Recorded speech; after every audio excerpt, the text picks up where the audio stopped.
The Vezo people of southwest Madagascar have sailed this lagoon and lived off the Toliara reef at its edge for countless generations. Whether it's working the shallows with nets or fishing the deeper water with a hook, line and sinker, everyone complains that the fish that sustain them are disappearing.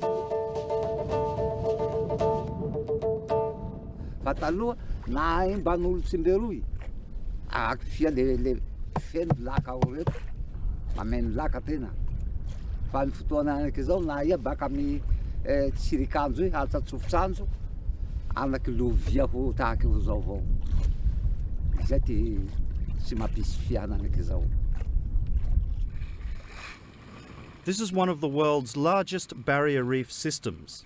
Fish used to be abundant here, but not anymore. Some suspect at least part of the blame lies with the big boats they can see from their village.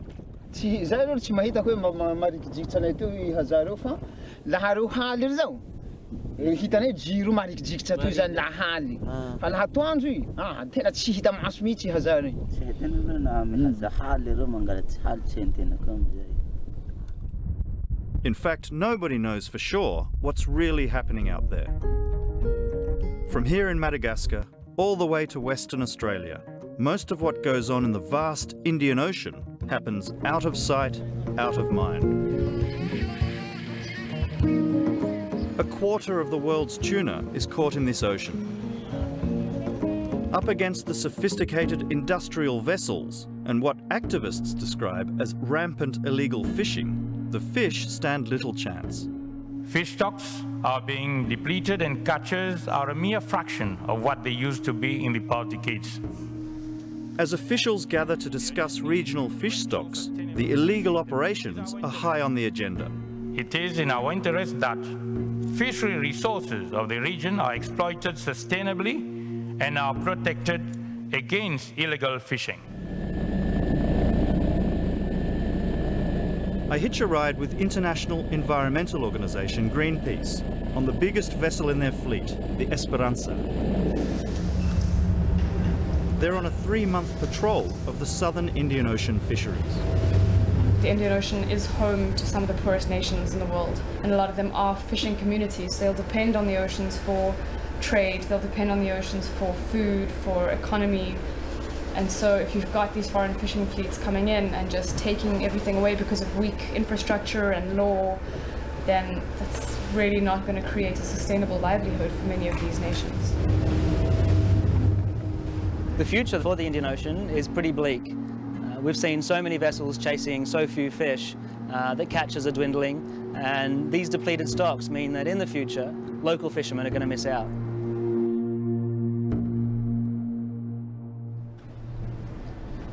The lead campaigner on board is Francois Chartier from the Paris office. The way he moves around the ship, you would never know he was blind. Take care, you don't fall on the back. There is a step in a few meters. Yeah. On this leg of their mission, he's hoping to document the controversial practice of transshipment at sea. That's transferring fish from small fishing boats to enormous refrigerated carrier vessels, or reefers, out on the high seas. Transshipment at sea, of course, is one of the big loopholes in fishery, in tuna fishery regulation. Legal, but totally unsustainable. It's a problem for monitoring on catch report. It's a problem for all monkey business on illegal activities. We're approaching a reefer called the Tuna Queen. It's not moving. Drifting just outside Mauritian territorial waters. It's only 1.4 knots. Deck bridge, good to go. The 120-metre-long vessel is one of 53 with a licence to receive tuna transshipments in the Indian Ocean.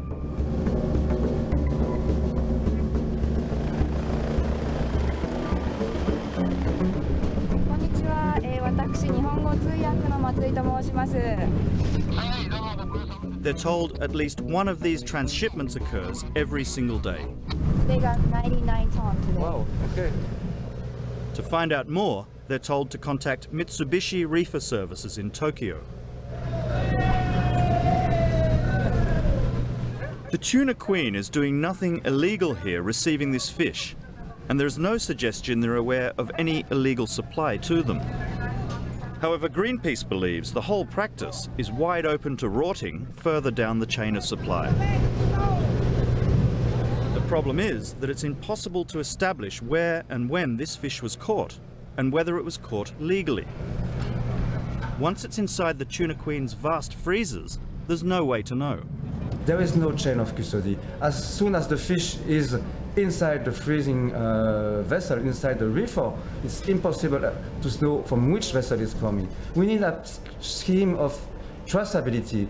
We need to be able to know from each tuna from where it's coming from.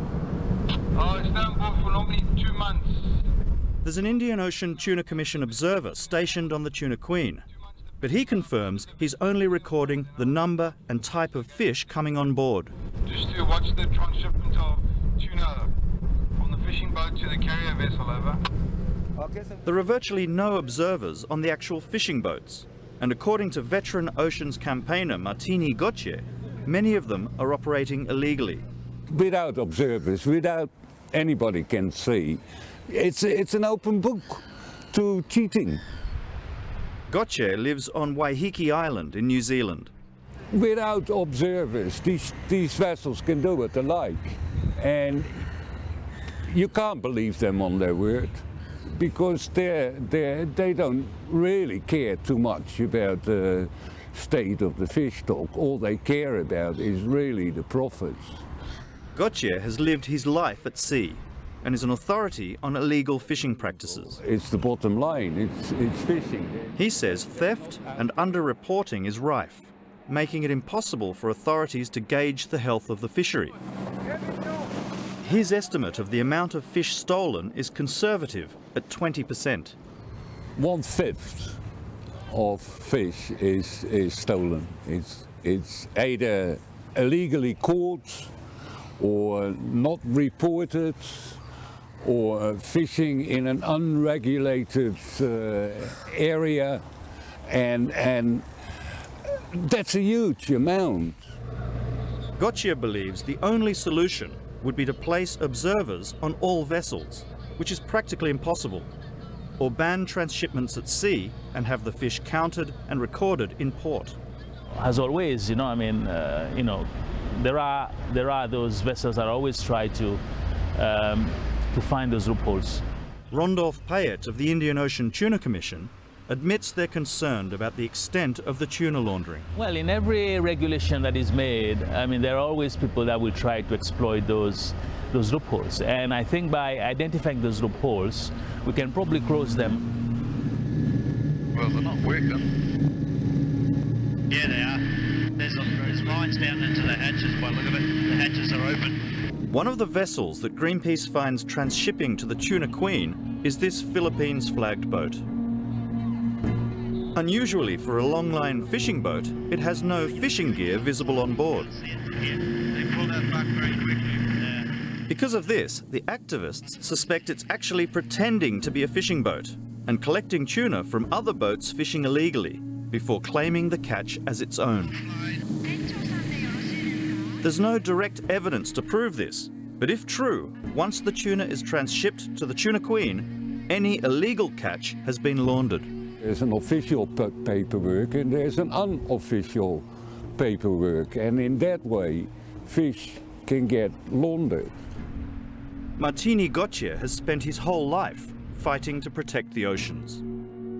He was first mate on the Rainbow Warrior when it was blown up by the French Secret Service in Auckland in 1985. I can see where she's been. All these years later, he stays close to the sea and to Greenpeace by tracking vessels for them from his home. And there she is. He's been watching the Tuna Queen and the other boat closely since they parted company north of Mauritius. So that's it now. She is here right. Showing an auto-identification signal is voluntary, So there's no way to tell if the vessel is in the company of other fishing boats which are not transmitting their signals. You can't see the ones who haven't got it. That's the problem, right? That is the problem. So there's no way to know if the suspicious boat received fish from any illegal operators out there. Tuna fisheries will always play an important role in securing a better... The ship's owners are Taiwanese, but it's registered in Manila. So I tracked down the Filipino delegate at the Indian Ocean Tuna Commission and asked him about the Greenpeace tuna laundering theory.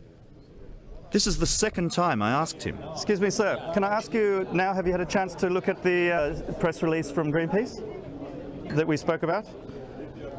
You haven't had a chance to look at it yet? They haven't even sent me an email yet. No? They haven't sent me an email yet. Email or not, Greenpeace says they discussed the issue with him. Other delegates at the conference certainly knew about transshipment concerns. What they're saying is that it doesn't have any fishing equipment on board, so that they're saying it could possibly be involved in the transshipment. Please don't interview me because they haven't sent me anything. Well, they can present you with that now if you like. Greenpeace are not getting answers from him either. I mean, if it was a vessel with nothing to hide, I don't understand why he couldn't answer questions what the vessel is up to in the region, what the record of fishing on the vessel is, and what data they have.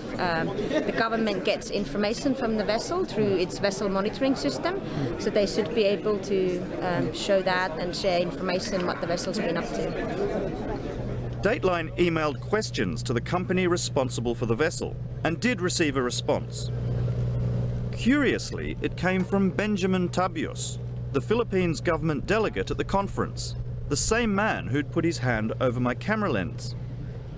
He said the questions involved matters within his competence. He said the fishing gear is required to be stowed in stowage rooms while they're transshipping tuna, and the process is documented and monitored by accredited international observers. The Filipinos are not the only ones attracting Greenpeace attention. As the Esperanza arrives in Mauritius for the Indian Ocean Tuna Commission meeting, Greenpeace discovers a notorious South Korean vessel has just shown up here. Premier, this is the Esperanza calling you. We have 3 reefs around you. This is a peaceful protest. The vessel is owned by South Korean seafoods company Dongwon. They recently paid $2 million to the Liberian government in an out-of-court settlement over this and another vessel's alleged illegal fishing activities. Dongwon says it was a victim of fraud. The campaigners say it should never have been allowed into port here just before such an important meeting. What's going on? It's a peaceful protest from Greenpeace. So this vessel has been fishing illegally. It's a small protest, but the message gets through loud and clear to the Korean delegation at the Tuna Commission. They refuse to talk to me about it. Excuse me, so no change of heart? No one wants to talk mandate. to me? No? No mandate from, is it from Seoul? What did they say, that you're not allowed to talk about that case? I can't give you any. Okay, thank you. The Japanese don't want to chat either. Not about transshipment, nor about the tuna queen. And delegates from the European Union say no one is authorised to speak about anything, including the anti-EU demonstration going on outside. The fishermen in Mauritius traversent une pression extraordinaire. C'est incroyable. Mais nous, on ne baisse pas les bras, il faut crier, il faut faire du bruit. Parce qu'on ne peut pas vendre la mer comme ça. Fishermen here say the European Union and its heavily subsidised fleet pressures small countries like Mauritius to sign unfair contracts, leaving local fishermen fighting over the leftovers. Nous sommes des gens vulnérables, nos papiers de travail, nous la mer vendée, nous traversons une pression, notre famille, les enfants, etc. Nous avons une génération, nous avons une future génération qui peut lever. Back in Madagascar on the Toliara Reef, my fishermen friends would no doubt agree. Once again, they didn't catch enough to sell today, so this will be dinner for some of Rob Mummy's 12 children. Playing music takes his mind off a future without fish. The impact of a collapse in fish stocks will be devastating for millions of Indian Ocean families like Rob's, who have no other source of income or protein. We know the stocks are going down.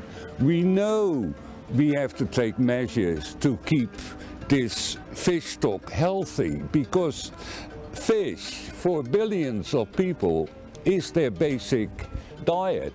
They cannot go to the supermarket and fill up the trolley, you know, it's not there. Manahaka fihazaha teo aloha le tena fa tsy azo antoky mihitsy resaky fiveloma. Satria moa raha teo ivolan'izao hoe fa mihabetsaky zany le mpandrono, dia mihavitsy koa zany zavatsy aty andriaky. Dia araky eritserinay aloha laha mahita kasa hafa zahay, da alamareo miasa hafa. Asa antety iny zany fa tsy hoe ankoatsy ny andriaky teo fa tsy azo antoky zany.